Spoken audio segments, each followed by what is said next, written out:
Miss Lizzie. I don't ever smoke the dizzy, but we can always share some ditzies. It's just a cup in time. This song doesn't have to rhyme. Life's all of us, not every moment we can be feeling fine.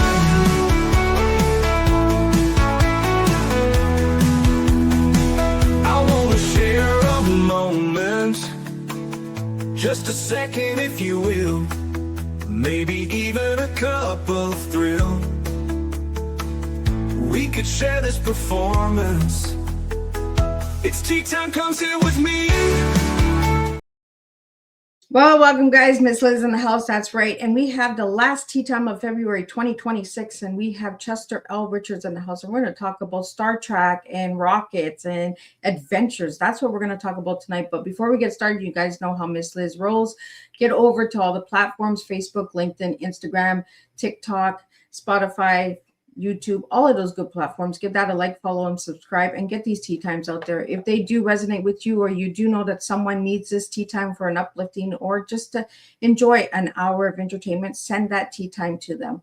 So let's get started with disclaimer and then a little intro, and then we're going to get Chester in here and we're going to spill some tea together. And today's tea is to be entertaining. Life is an adventure. So that's the tea we are serving tonight in this house. Tea Time live show with Miss Liz. Miss Liz's Tea Time is a global platform dedicating to sharing real life stories, diverse perspectives, and meaningful conversations that inspire awareness, healing, and connection.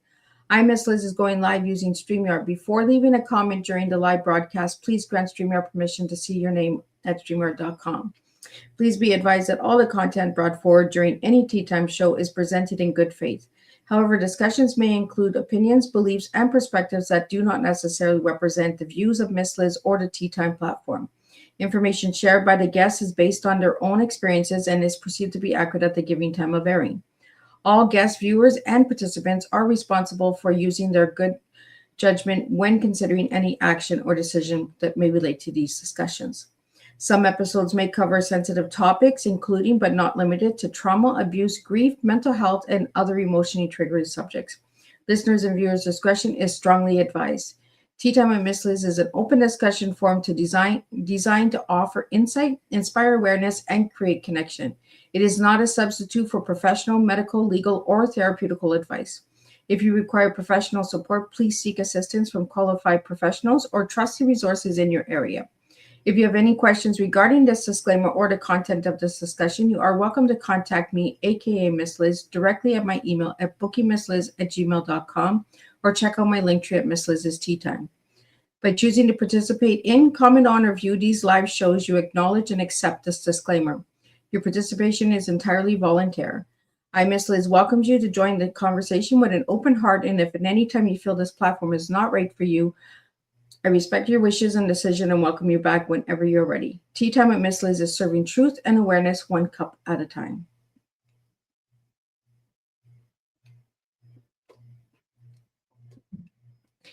Well, welcome to Tea Time with Miss Liz, where curiosity fused conversation and life experience becomes legacy. Today, we welcome a man whose journey reads like an adventure novel, filled with science, creativity, and courage and exploration.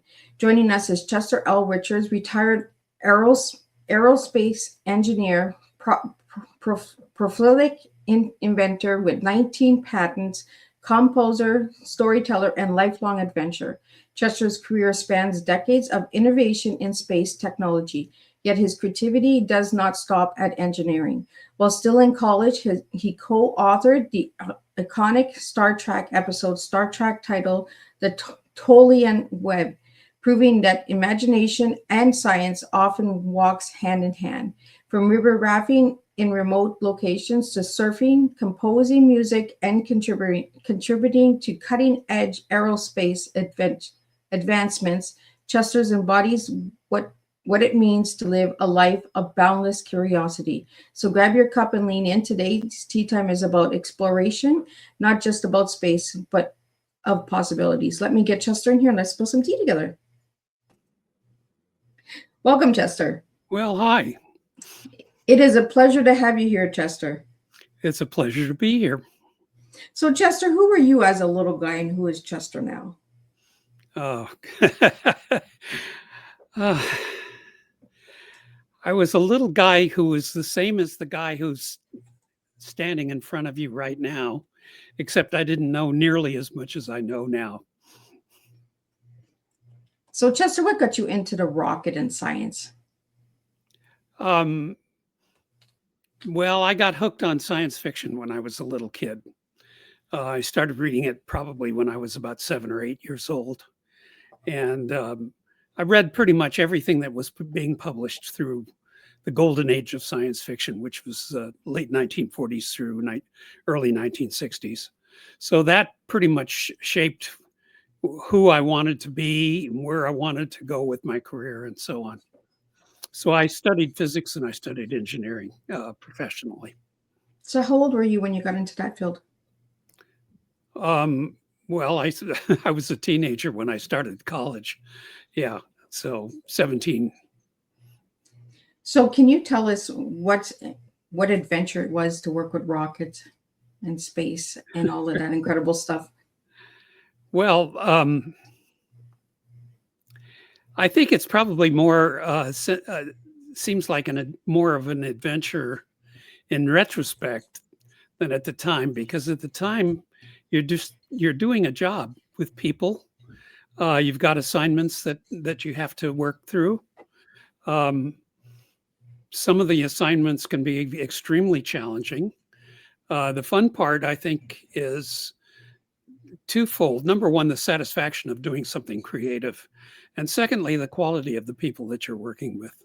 Because the aerospace industry is it's a magnet for the very highest talent in the country. And so I've had the great privilege of working with some of the movers and shakers behind the scenes and people of extraordinary ability.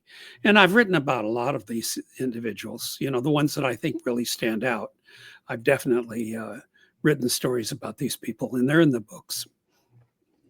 We have a question that just came in. I'm going to pop it up so you can see it, Chester. It's what inspired you to co-write Star Trek episode, The Tolian Web? Well, that's a bit of a story. It turns out that I had a school friend. Her name was Judy Burns. And she was interested in writing for Star Trek. And I didn't know anything about the show. I was a graduate student at the time. And she sat me down and showed me some videotapes that she had made of various episodes. And so I kind of got the picture in my head. You have to understand, I didn't even own a television set in those days. So I was basically just a graduate student focused on my studies. And so she sat me down and showed me a bunch of these shows and communicated her enthusiasm for the series. This was back in the 1967, 1968 timeframe.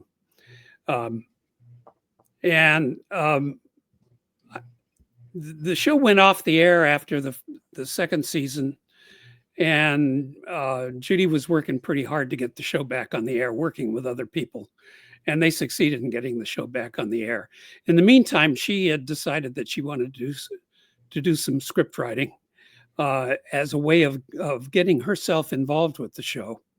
So she took a script writing class that I was invited to audit as well. And so I'm in the middle of all of this, and I go to sleep one night, and I have a dream that I'm on the bridge of the Enterprise, of the Starship Enterprise, which is okay. So I'm just watching what's going on with the various Star Trek characters. And suddenly a ghost comes through the wall and starts to haunt the bridge and scares everybody half to death. This is in my dream. Now, I'm just observing. I'm not scared at all. I'm just saying this is really interesting reaction. So I woke up and I wrote down the essence of the dream, and I went back to sleep. And the next morning I called Judy and I said, you're interested in writing stories. Here's an idea I had from last night while I was dreaming. And she thought the ghost story would be a really good idea. So she asked me to collaborate with her in writing a speculative script for Star Trek. which we did. And through a variety of machinations, primarily with respect to the guy, Bob Duncan, who was running the script writing class, we got in to see the producer of the third season. The producer of third season was Fred Freiberger. And I write about all of this. It's in the first book that I've written. So there's a lot of detail that I'm not covering here. But basically, let me pop up that book so you can talk a little bit about the book. Sure. Okay, so this is the first book of a trilogy. 2 books have been published now, and the third book is written, but it still needs editing, and it'll come out in a year or so. And basically, what these are a series of pretty much independent stories. You can start the book any place in the middle and work your way towards the ends, because the stories are all independent, but they cover various adventures that I've had during the course of a long lifetime. Some outdoor adventures, some professional adventures, some tragedies, some triumphs, generally things that are intended to entertain people. So the first of these major stories in the book, of course, is the one about Star Trek and how I got involved. So there's the details that I can't cover in this short period are covered in that first story. So to resume, basically, Judy and I went up for a producers conference, and they told us, "Hey, we like your story. We're gonna buy your script." And so that was a great thrill. But then, of course, there's always a little catch. And the catch was, well, there's some minor revisions that we require. And listening to the minor revisions, we realized that they had just trashed everything. We had to write a completely new story. But then they stuck the knife in and twisted it because they said they gave us a week. The meeting was on a Friday. They gave us until next Friday to produce a revised story and script. Wow. And so we had to basically we were able to preserve some of the elements of the original story, but basically we had to write a whole new story and then write a script on top of that story treatment, which we did. So we were really busy driving back home. Both of us were living in Orange County at the time. So on the long trip back home, we started blocking out a new story. And then we worked until after midnight. And a lot of the major elements of the new story came into place during that long evening. The Tholians got invented, the web got invented. And so when we finally dragged ourselves off to bed that night, we had pretty much a good story treatment on where we were going to go for the next week. And we had pretty much blocked out most of the scenes that we had to write for the next week as well. But it was a real struggle. And I have to tell you, I was typing the last page on the revisions Friday morning when the sun came up over the horizon. I mean, and I drove over to Judy's house, and we got in the car and toddled our way up to Paramount Studios for a first 8 o'clock in the morning meeting at Paramount. Wow. So we had to get up there really early to beat the traffic and everything. But we made it, and we were able to talk our way past the guard. People at Star Trek hadn't put our name at the gate. So we had to talk our way past the guard to get into the Paramount Studios. But they liked the revisions. They liked the new story. They really did like it a lot. And I have to say it was a lot better. The suggestions that had been made really made for a story with a much greater impact than the first version that we had produced. So then things go into production. Of course, there's modifications during the final write-up period and things of that sort that have to be incorporated. So there still was 2 or 3 more months of pretty hard work in making adjustments. But basically, At some point, we just walked away because our job was done, and they took the production from there. Well, I think Star Trek has been one of the shows that many of us listened to when we were younger, or heard about.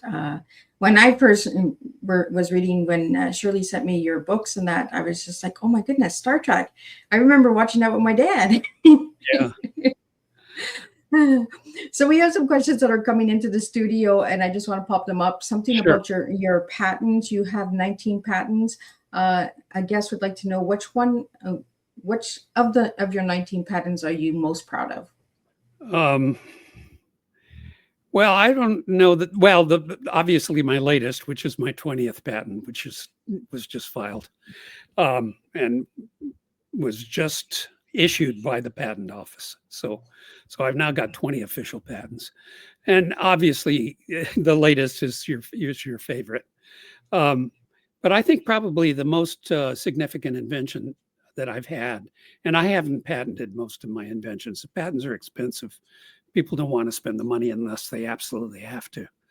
So probably the most important invention that I've created is a way of visually using cameras to track with extremely high precision, track targets with extremely high precision. When I was given when I was given the assignment, which was back in the mid 1970s, this had to do with increasing the precision of tracking for laser weapons, as it turns out. That was its first application, but it's had many applications since then. But the tracking techniques that were available at the time were simply not accurate enough to make laser weapons work. And so the requirement was to improve the tracking precision by a factor of 100. And nobody thought that could be done. But I figured out a way of doing that increase in precision. And in fact, we could and ultimately increase the precision of tracking by a factor of 1,000. And Wow. that was a major breakthrough in technology. And it's been just the idea that you can do such a thing has had profound influence across all kinds of things. The space telescopes, for example, wouldn't be possible without that kind of tracking accuracy. So, and I'm the guy who started that. So that's the thing I'm most proud of, I think. Another question that came in is, how did your real life space tech work influence your storytelling? It's the people that I worked with. These are fascinating people. I mean, I'll tell you a story about one of the guys that I think is probably most relevant to most people. His name was Tom Coltis, and he is one of the great American heroes. And let me tell you a little bit about his story. So he was a guy who was an expert in rocket engine development. And in fact, for a long time, he was the #1 rocket engine designer in the United States. And he was in charge of the most critical portions of the rocket engines on the Saturn rocket, the big F1 engines. He was in charge of the thrust chambers and all the thermal control and everything for that engine, which is a remarkably important job to have. I think he was probably about 30 years old when he got that job, something like that. But that's not where his real fame is, or where his real accomplishment was. If you take a look at the history of the Saturn rocket that took us to the moon, it turns out there were a number of test flights, and of each test flight, of course, was stressing the rocket to a greater extent than the previous test flights. When they got to the 16th test flight, this was to be the last of the unmanned test flights. Flight 17 was the one that was going to have the astronauts. But Flight 16, they had finally put the full weight loads on the rocket, on the rocket itself. Up until that time, they've been flying the rockets with less than full weights. What they found out during the 16th flight is there was a kind of a vibration called a pogo oscillation that was so severe that it would have killed the astronauts, and it killed the program. They couldn't fly Apollo 17 because the astronauts would not survive the experience. So the program was dead. This was 1968, I think it was. Well, Tom Coltis looked at the problem, and he had enough experience and enough creativity to figure out what the real problem was. So he made some major design changes in the first stage of the Apollo Saturn V launch vehicle, and they incorporated the changes that he proposed. And so the tests were, ground tests were successful, and they did fly 17, and the astronauts did get to the moon, but they wouldn't have gotten to the moon without Tom Coltis. He's a real American hero. Now, Tom, I worked alongside Tom for 4 years, literally sitting next to him, sitting at his desk. And after I left the company, he continued to coach me through design of a jet engine that I have a patent on. So Tom was one of my gurus, basically. And it was a great privilege to be taught one-on-one by the best rocket engine designer in the world. But that's the kind of people that I've run into, and there have been several others. But that's a really fascinating story as far as I'm concerned, because he's a real American hero. And these are people that we don't hear about in everyday conversations. And that's why I like having guests like you on here, Chester, because we can hear about these heroes. And this is what Tea Time is all about, is getting those voices out there, getting their stories out there as well. And having you as a guest, you're getting his story out here to my listeners as well. So thank you for sharing that. You're welcome. So we have a question. It's, what was your favorite invention? Well, I think I just answered that question. Yeah, no, I've had a lot of inventions. Most of the inventions are minor. You have a task, nobody knows how to solve a certain problem. You solve the problem, and that invention comes out of that. And maybe somebody decides, somebody you're working with decides to pay the bill and actually patent the invention. But if they're doing that to protect themselves and their own business interests. And I'll walk away from that. One of the things that I will say about invention, I've had so many, I have no idea how many they are now, but it's got to be somewhere in the neighborhood of 100 or more. Wow. But what's happened with a lot of my inventions is they've just become part of the common culture. Nobody remembers where these ideas came from. I'm the only one who knows where the ideas came from because they came from me. But I've just contributed a lot in the general atmosphere of the technical culture that we live in here. And that's why you're on my platform, so you can get some of those things out there so people can know that you created them and invented them. Well, yeah, as I say, I'm not going to take a whole lot of credit for a lot of it. I can take credit in detail if you want to go into the details, but that's kind of silly because I'm working. When I'm doing my job, I'm using other people's inventions, and I have no idea where those inventions came from.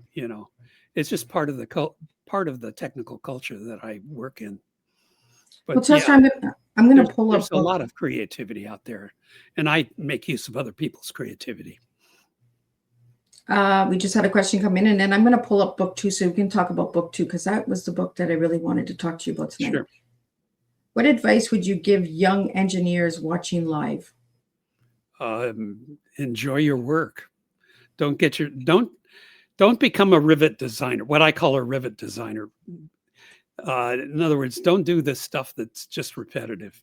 Always take the risk of challenging problems that you really don't, going in, you really don't know how to solve.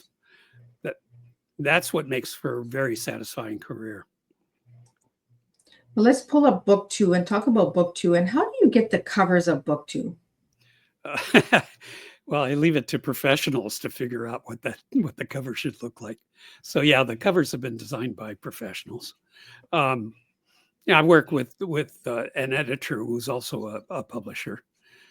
She runs a one-man shop, but she works through other people as well. and her name is Ina Hillebrandt, a little hard to pronounce, but she's been very successful in putting together a number of books, not just for myself, but for a number of other people as well. But she works with professional artists in designing the book covers, and it's basically her judgment as to what's a good design and what's not.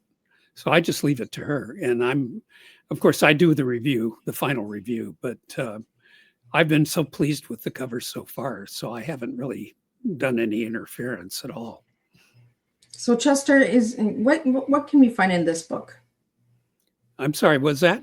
What can we find in this book? Because I see with a kitty, I see a rocket, I see an alligator. So is there some kind of comedy in the book? All right. Well, there's a lot of comedy in the book, and I try and write the stories with a light touch. Not every story is a light touch, both in the first book and also in the second.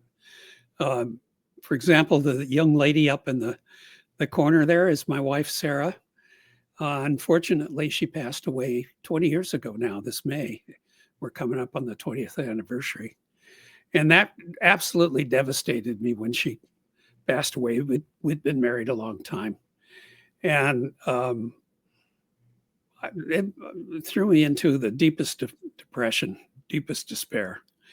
And what I found was in writing things down, writing, for example, the memorial for her mass, for her funeral service, that lifted my spirits a little bit. And I took a cue from that and decided to write stories that she was familiar with.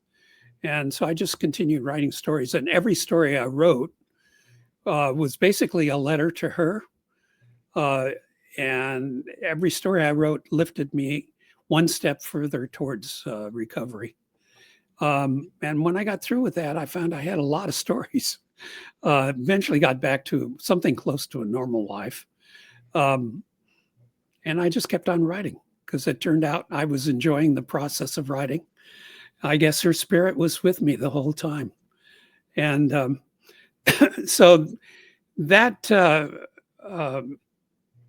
I talk about that in the first book. And I talk about Sarah and my life with her in the second book as well, because she was a very, very interesting lady, very, very talented.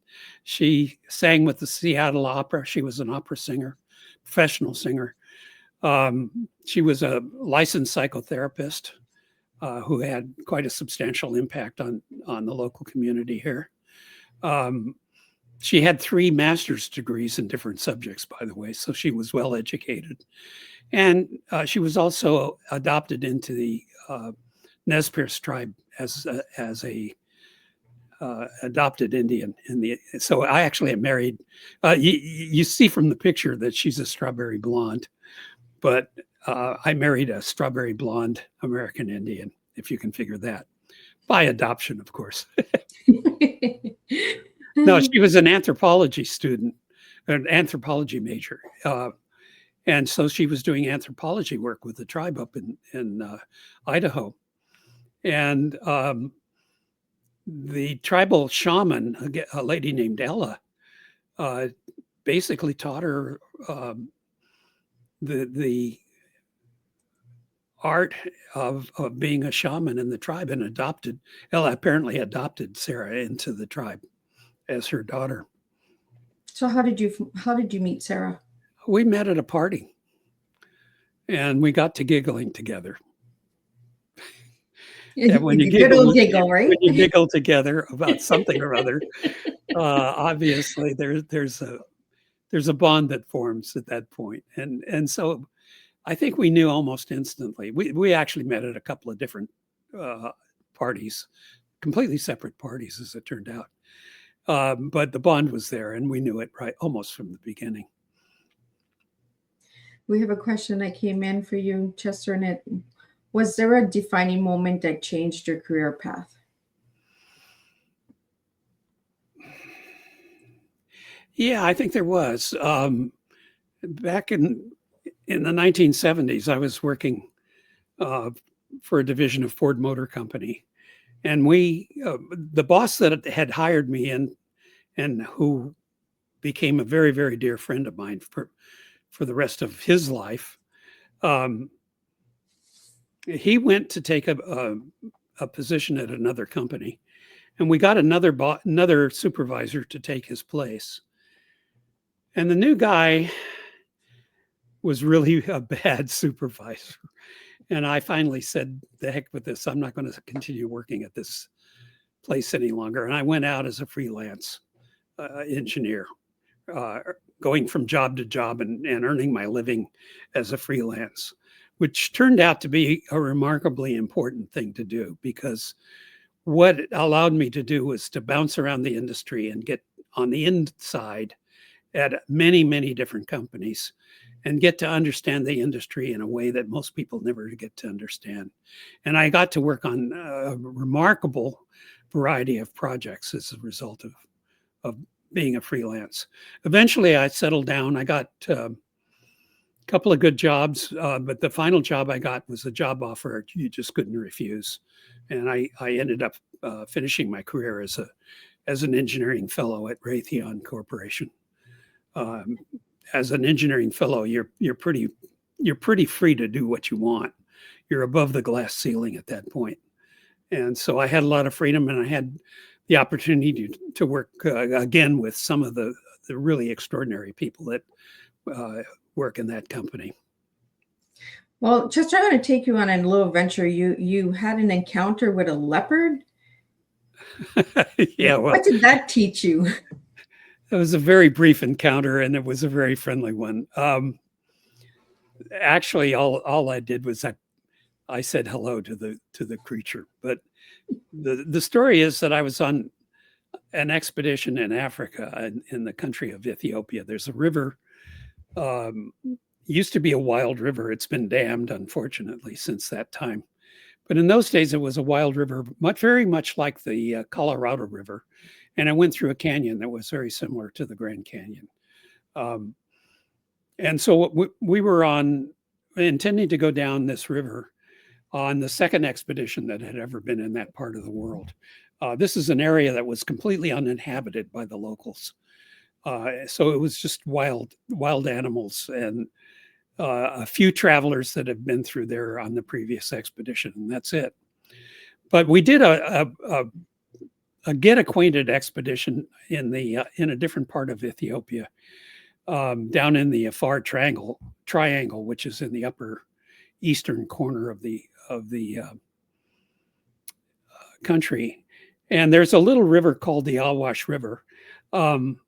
People that are into anthropology and archaeology will recognize the name. That's where the hominid we now call Lucy was discovered. She was discovered at an embankment of the Awash River. So we were going to go down spend a couple of days going down the Awash River. And at our first campsite there was a little kind of a guardhouse, because this was supposedly a national park. It was completely undeveloped in those days. Nowadays, there's a big resort hotel at this location, but in those days, it was just wilderness. But at this little building, there was a cage, and in the cage was a leopard. And the leopard looked so lonely, I sat down and started talking to the leopard. And the leopard responded like a kitten that it was. Now, this was an adult leopard, but the leopard started to purr and started to scratch against the bars of the cage. Now, you have to understand the bars of the cage were that wide. So I could, I could poke his head through a little ways, and I could easily reach in and pet him. But I figured, it's as much as it's a temptation to pet the leopard, I decided not to do it. I had a responsibility to the other people on the expedition not to get myself in the hospital. So I just sat and chatted with this guy. We talked for probably about an hour, and he purred, and I talked, and he purred, and I think I gave him a little bit of comfort. But that was my encounter with a leopard. And I realized that these cats are just like kitty cats anywhere. Right. They just need that moment of love. They just need that moment of they bond with human beings, believe it or not. They really, Yeah. they're capable of doing that. Well, Chester, you said that you once said your life felt like straight out of Star Trek. What did you mean by that? Well, when I was a kid, I read science fiction, and then I spent my professional career being in science fiction, real life science fiction, but it wasn't fiction; it was the real life. Um, well, it's like today, you know. I mean, this is 2026. When I was reading those stories, I was a kid, and that was in the 1950s. 2026 is the far distant future, you know, and here I am in the far distant future talking to far distant future people like yourself, you know. and, and I got to this far distant future place by doing far distant future things along the way, you know. So the stories So, that you wrote in Star Trek when you were writing the screenplay in that, do you believe that some of those things have happened in the future? the future will be different than what people write about. Um, we don't know what the future is going to be like. But obviously, we're living in a universe with physical constraints, and one of the benefits of science fiction is you can eliminate those physical constraints. You can postulate things like faster than light travel, for example, which, you know, somebody in the future, somebody may discover how to do that, but we don't know how to do that now.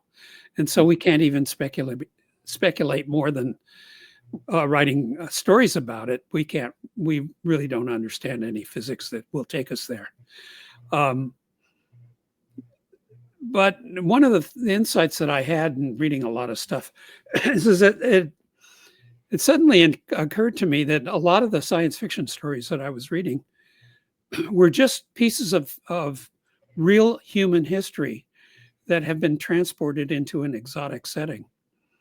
You know, the writers that were writing this stuff, most of them were in their 20s and 30s, and they got their ideas by reading history and picking ideas out from things that happened in the history, and setting them in far distant futures and, you know, exotic places and with exotic transportation and so on and so forth. But I mean, there's stories about sea pirates, and there's stories about wars and knights in shining armor, and you know, and incredible geniuses like, you know, like Archimedes, for example. They've changed the names, and they've taken the sea pirates and they've made them pirates in outer space and things of that sort, you know. But basically, they're taken from human history. And once I came to that realization, I realized that I got a huge education by reading all this stuff when I was a kid. You know, I really got a first class education, but it was in disguised form. It wasn't in the pure form that you get in college. So you've worked in the science fields for over 50 years, correct, Chester? Yes, that's right. So what has surprised you the most over the years? I think probably the internet. It was and wasn't a surprise. One of the great geniuses that I've had a privilege of working with was a guy named Bill O'Neill, and I can tell you a lot of stories about the contributions that he made to the world culture, and they're really major contributions. But Bill and I became very good friends when he first hired me. In fact, the job interview lasted about 5 minutes, and then I was found myself working for this guy, and we worked together for about a decade, something longer than a decade actually, and then we remained extremely good friends all the way until he finally passed away 3 or 4 years ago.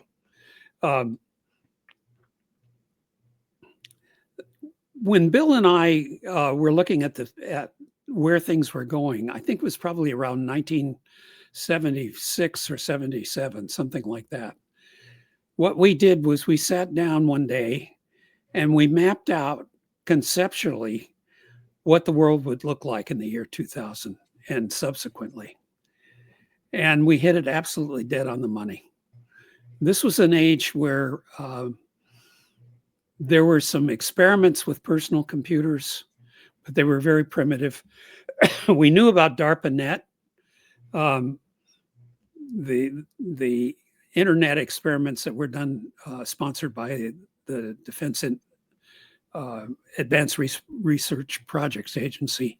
We knew a little bit about what was going on with the new accelerator that was being developed in Europe, the particle accelerator. So we had that as those elements as a foundation. And basically what we did was we figured out where the internet was going to go and where personal computers were going to go.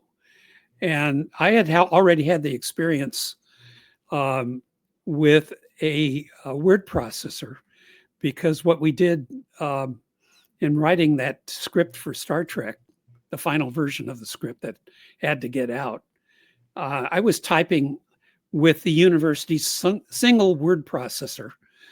This was in 1968. The word processor had a computer that was a vacuum tube computer, and the interface was a Selectric typewriter. So I already knew what a word processor was all about. So I could guess where things were going to go in terms of people's interactions with computers in the future. And we pretty much mapped out what the future was going to be. But of course, what we didn't understand was how explosive the growth of the internet and personal computers was actually going to be. That, I think, caught both of us by surprise. The internet is really a world changer. This is a completely different historical period now, because if I need information, I just go to the internet and it's there. I just ask. Chester, we have some young viewers watching. What message would you have for them to get into the engineering and the aerospace and those departments? How would they go about that? Or just follow your dream. Read a lot of science fiction. That'll get you hooked. And read a lot of old science fiction. There was a golden age, and the golden age, which probably started in the late 1930s and it continued to mid 1960s. That was a period where science fiction stories were optimistic, where they were forward looking.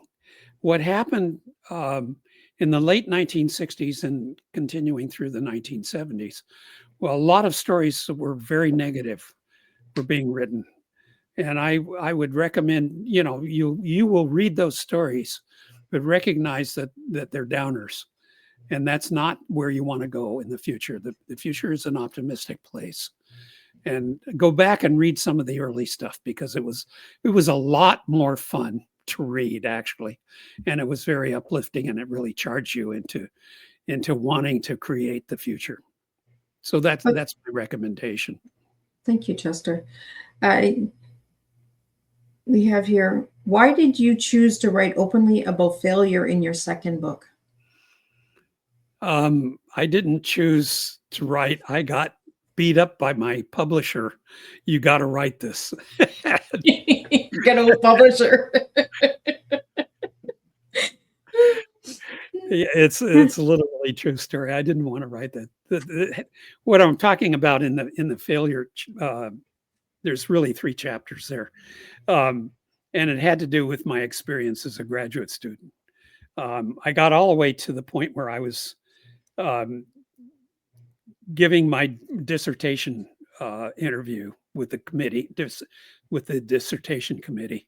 So I was right at the final part of my graduate studies. And I realized that I had made a mistake in writing the dissertation, and I had to bail out. And I decided, rather than continue another year in school, I was out of money, and I decided to go get a job. It turned out that was a very, very good decision, because then I got to work for Bill O'Neill, as I mentioned, And Bill O'Neill established my career for the rest of the many decades that followed. But basically, what I discovered is the following. To set this up, I got a bachelor's degree in physics. I went to UC Berkeley and got a bachelor's in physics. And I worked for 2 years after I got my bachelor's degree at a company called Hycon. And I had been hired into that company to work into a group of professional inventors. As I write about it in the story, the company had set up a group of professional inventors, kind of as a hobby for the owner of the company. Trevor Gardner was the owner. And I was lucky to get hired into that group, and I got trained as a professional inventor. So it's a little bit, I guess probably the analogy is if you go back to the Renaissance of Florence, and they had these bodegas with famous artists that were running the bodegas. And they cranked out students like Michelangelo and Leonardo da Vinci and some other fairly notable artists. So what I was involved with in that particular group of inventors was basically a modern version of a Florentine bodega, where I was trained as a young inventor. And it was a real stroke of luck that happened. So after 2 years, I had declared my intention to go back to graduate school. And everybody said, bless you, that's a good idea. Go do it. You've made a lot of money while working here. Go become a student. So that's what I did. And there's a story about how that happened. I ran into a piece of luck getting into the university. What I discovered when I got into the university as a graduate student is I was ruined as a student, because as an engineer, I had had a great deal of success in inventing things and running groups of engineers and so on. And when I got in graduate school, I thought graduate school was going to be an extension of what I had been experiencing as a professional engineer. What I didn't realize is a graduate school is a political organization, and a graduate student is not expected to participate in the politics. He's expected to keep quiet and stay in the corner and do what he's told. And I didn't do that.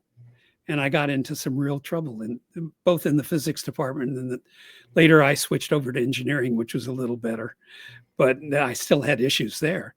So I've written these stories about my experience in being in the physics department and the struggles that I had there.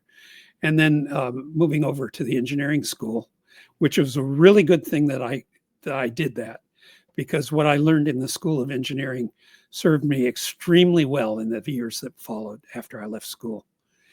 But when I failed my PhD thesis exam, it's not the qualifying exam, but the dissertation review, I bailed out at that point and went to work in industry. And I think that was probably, next to marrying my dear Sarah, that was probably the best thing I ever did in my life, was deciding to walk away from school. The problem is I didn't fit in school at all. And the reason is that school is not structured for professional inventors. It's not structured for people who have the inventive talent and the skills. It's structured for people who are specialists. And I'm the furthest you will find from being a specialist. And it would have been a dreadful experience for me to continue and become a specialist within the academic environment. So it was a piece of luck that things happened the way they did. But writing about it was difficult, because you're talking about, well, we all fail in life. I mean, one of the things an engineer discovers early on is he never gets the thing right the first time. You master something that you've done in engineering by fixing the mistakes, by diagnosing the problems and fixing them. That's how engineered products evolve. They don't come from the brow of Zeus. They fully formed. They come through a process of evolution and fixing problems. So really, my experience in graduate school was a miniature version of what I later experienced as a professional, which was you fail most of the things that you start. And then you figure out through a diagnostic process what went wrong and how you fix what went wrong. And you eventually get something that is actually working pretty well. So do you like to take things apart and put them back together, Chester? Yeah, I like to do that conceptually. I do that in my head. One of the things I really enjoyed about both graduate school in physics and engineering is the labs, because I was able to work in the low temperature lab in physics, which was a great experience, and I've written about that. And then in the engineering school, I both took lab courses, and then I was a TA of a lab course as well. And so I did get my fingers dirty doing that kind of stuff. And I've done a certain amount of that since. But most of the work I've done professionally has been analytic in nature. It's been pushing equations around of one sort or another. Well, just we have another question here for you. It's how do science and creativity complement each other? Compliment? Yeah. Complement each other. Yeah, right. Say that 3 times fast, Miss Liz.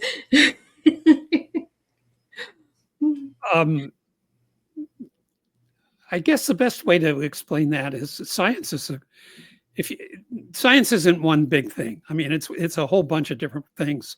It's a process of how you investigate and learn new things and so on.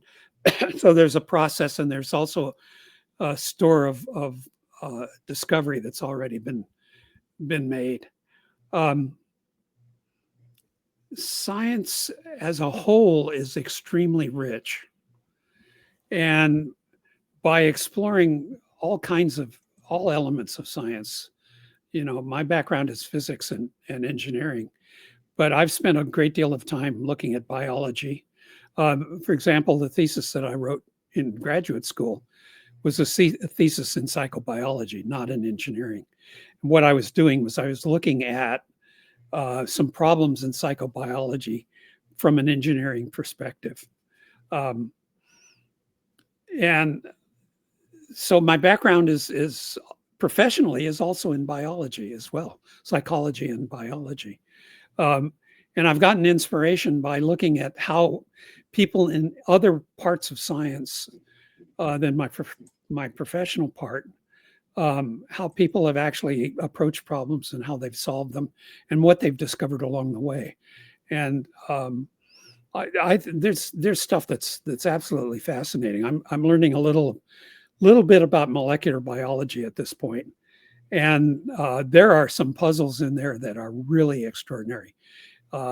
There's stuff in there that you really have to dig into to understand just how strange this world is that we live in. So, Chester, is science fiction or real life adventure harder? Well, the advantage of reading science fiction is you come out of it alive. In real life, you're gone. You're done. In real life, there are real risks. And I've taken some of those risks, and I've written about some of the things I've encountered along the way. So, Chester, what is one of your greatest adventures that sticks in your mind? Well, getting married, of course. Goodness. For all my listeners out there, marriage is an adventure. Yeah, let me approach that. I discovered or realized some time ago.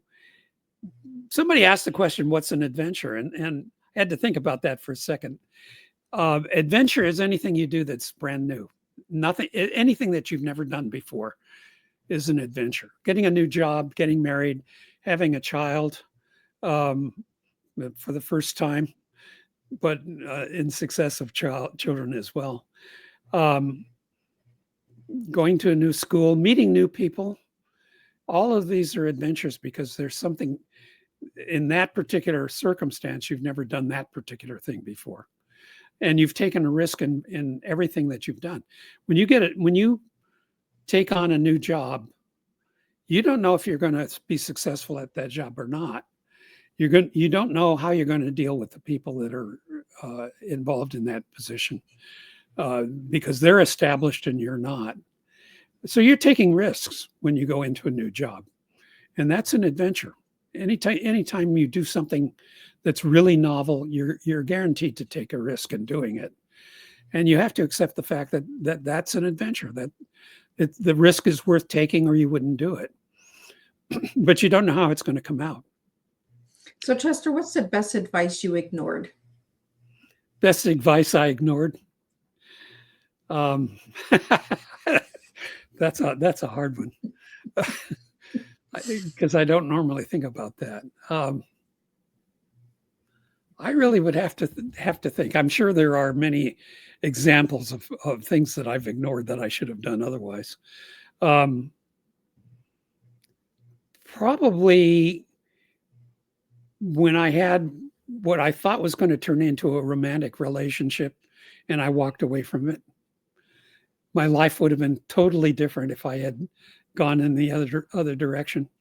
But that's an advice I gave to myself, and it was the wrong advice. And you gave it to yourself and you didn't listen to it, did you? Yeah. Well, that's the best advice when we don't listen to ourselves, right? Right. But Chester, if anybody would like to get your books or to have you on their podcast or anything like that, where could they reach you? Well, they can get my books at Amazon or Barnes and Noble. And if you do read the books, please write a review. I've been very fortunate that I've gotten reviews primarily for my first book. I've gotten reviews for the second book, but they're not showing up on Amazon at this point. And I've been very fortunate that the reviews have always been very good, very positive. But I would be really interested to read negative reviews. I would like to find out what I did that stepped on somebody's toes. So please, if you read those stories and you don't like them, write a bad review. I'd like to read those. But if you want to write a good review, I'm more than welcoming a good review. But please, the stories are written to be enjoyed. You know, what you'll find is a lot of the stories are very entertaining. I've written about. Well, I'll give you an example of one of the stories that I wrote, which I think is a really interesting story. So when I was a physics student, I worked in the low temperature physics lab, and the professor in that lab was a guy named Johnny Pelham. And Johnny Pelham was a world famous experimental physicist. I mean, he was really top of the line experimentalist. So he was one of my early gurus, and I worked in his lab for a year. But I had no idea what his real background was until he started to tell me the stories. When he was a graduate student, half time at MIT and half time at Harvard. And this was during World War II, and he was involved with some research for the Navy that was taking place at both of those universities. So he was already known as an expert in acoustics, and the Navy was with sonar and all the rest were very interested in acoustics. And he got tapped to go to England in the middle of World War II. And they didn't tell him what he was going to England to do, but it turned out, and there's a lot behind this story, and I won't go into the details, but he ended up being being in charge of a submarine in the British Navy.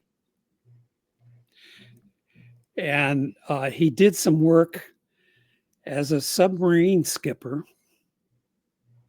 This is a graduate student, by the way, straight out of school, being put in charge of a submarine. And he ended up being in charge of a flotilla of warships, as it turned out. And the work that he did won a presidential citation from President Roosevelt.